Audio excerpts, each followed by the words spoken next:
Bonjour à tous, bienvenue dans cette nouvelle vidéo où je vais vous présenter à nouveau un bouquin que je viens de finir. Celui-là, je l'ai fini maintenant il y a à peu près un mois, mais il est encore assez frais dans ma mémoire. Et sans plus tarder, je vous annonce que je vais vous parler du Moine de Matthew Gregory Lewis, que voici.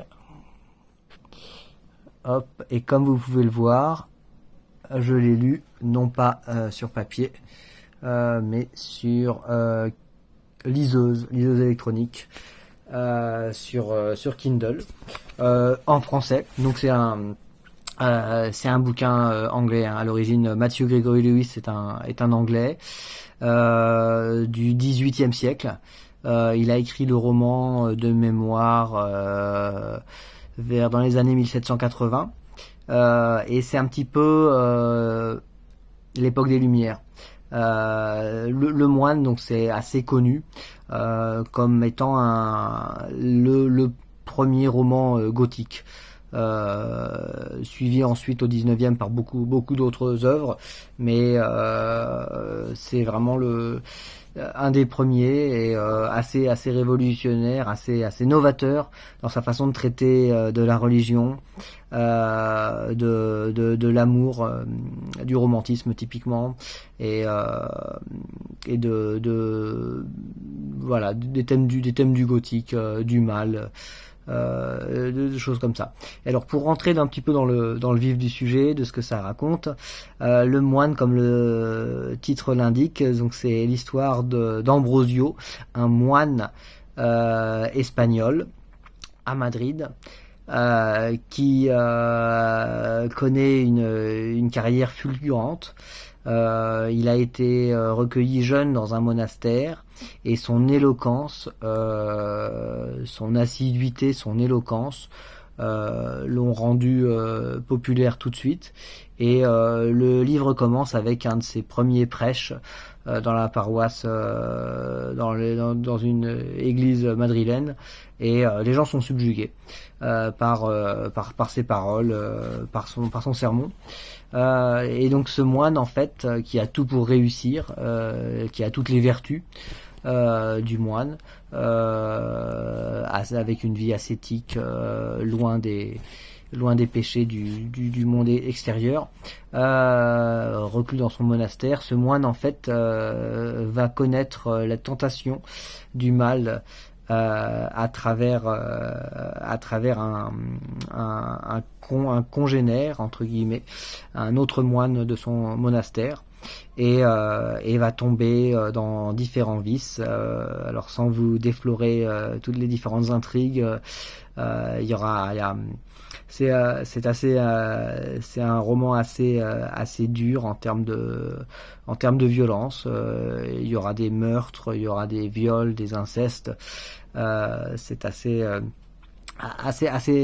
tendu à ce niveau-là. Et ça, c'est l'histoire, disons, principale.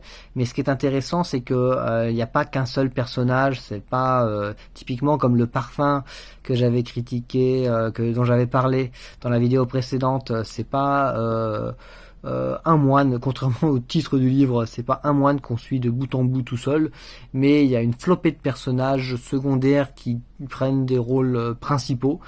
Il y a des jeunes bourgeois madrilènes, à qui il arrive des aventures assez rocambolesques, dont un qui va partir en France puis en Allemagne, faire la rencontre avec des fantômes. Il y a des choses assez faramineuses. Ça parle vraiment de ça. C'est un petit peu donc l'action se passe certainement aussi au XVIIIe siècle, et c'est un peu à la charnière, entre guillemets, entre les gens du monde ancien qui sont perclus de superstition, ou de religion mal digérée, entre guillemets, et le poids de la religion, disons la religion hypocrite, la religion des monastères, avec les abbés, les abbesses qui vont sous des devants prêcher la vertu, mais à l'intérieur, dans leur propre comportement, être plein de vices. Et face à ça, il y a les civils entre guillemets, qui sont des bourgeois de plus en plus éclairés, de plus en plus au fait des différentes sciences et qui vont repousser la religion, les croyances, que ce soit populaires ou les croyances en Dieu, qui vont repousser ça un peu voilà, en dehors de leur champ des connaissances. Et à la fin, ce qui est intéressant à la fin, entre guillemets, c'est un petit peu les moines hypocrites, la religion, vraiment le catholicisme dans tout ce qu'il a de perclus, qui perd, entre guillemets. Le personnage principal et le moine finit damné avec une fin d'ailleurs c'est assez lyrique, c'est assez épique ce qui lui arrive, mais ça finit mal pour lui. Et tandis que les jeunes gens, les jeunes bourgeois connaissent des fins heureuses dans l'amour et la fortune. Donc c'est vrai, derrière les différentes intrigues, les péripéties des différents personnages, il y a cette morale entre guillemets le monde va vers plus de lumière et moins de religiosité hypocrite. Voilà, c'est plutôt un pamphlet plus que contre la religion, je dirais plus contre le clergé dans tout ce qu'il y a de les hiérarchies catholiques de l'époque.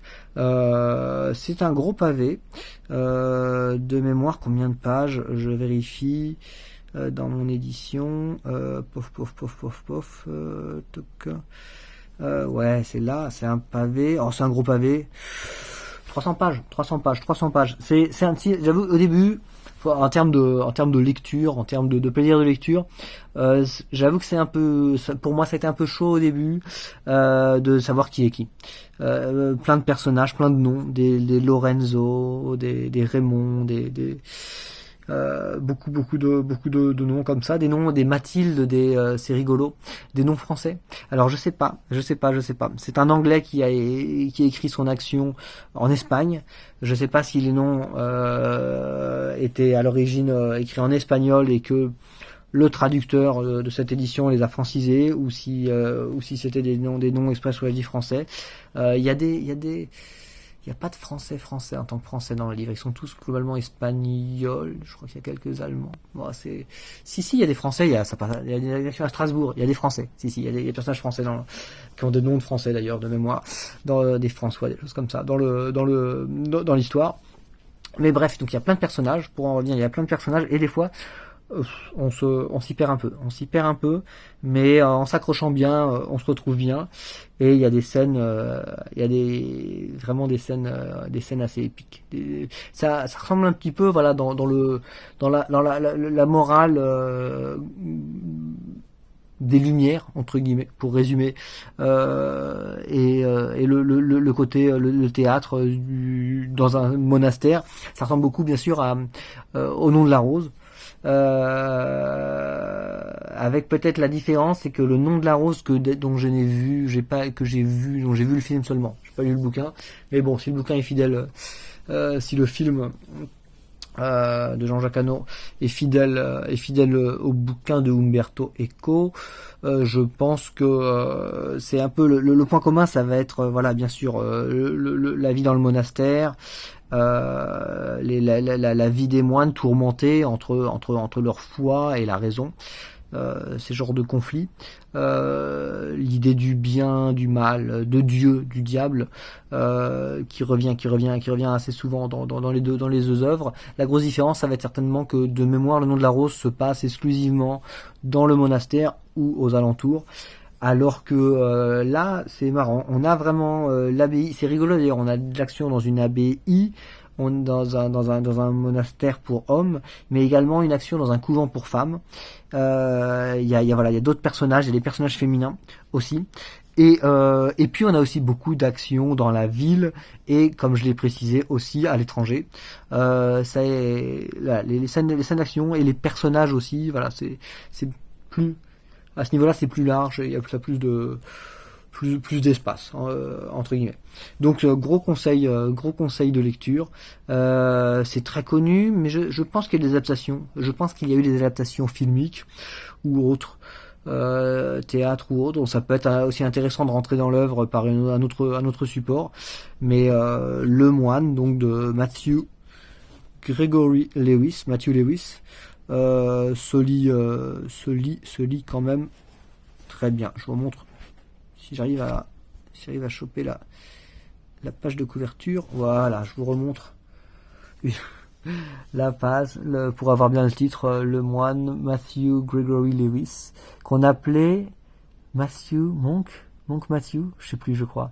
Le Moine Mathieu, Johann Matthew, tellement il a été ce jeune, il l'a écrit très jeune de mémoire, cette œuvre, il l'a écrit quand il avait une vingtaine d'années, et ça a tout de suite un gros succès, et en son nom a toujours été attaché à cette œuvre, alors qu'il a écrit, il a par ailleurs une carrière plus riche, mais c'est vraiment entre guillemets son best-seller. Voilou. Donc bon, si vous connaissez pas l'œuvre, n'hésitez pas à laisser un petit commentaire si vous avez des questions ou si vous l'avez lu et vous voulez donner votre avis.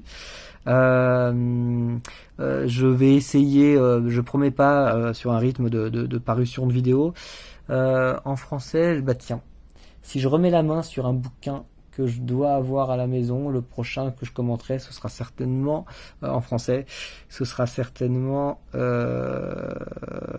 L'amour au temps du choléra de n'est-ce pas, de l'auteur que je vous repréciserai dans la vidéo. Allez, merci beaucoup d'avoir visionné et au plaisir de vous revoir dans la prochaine vidéo.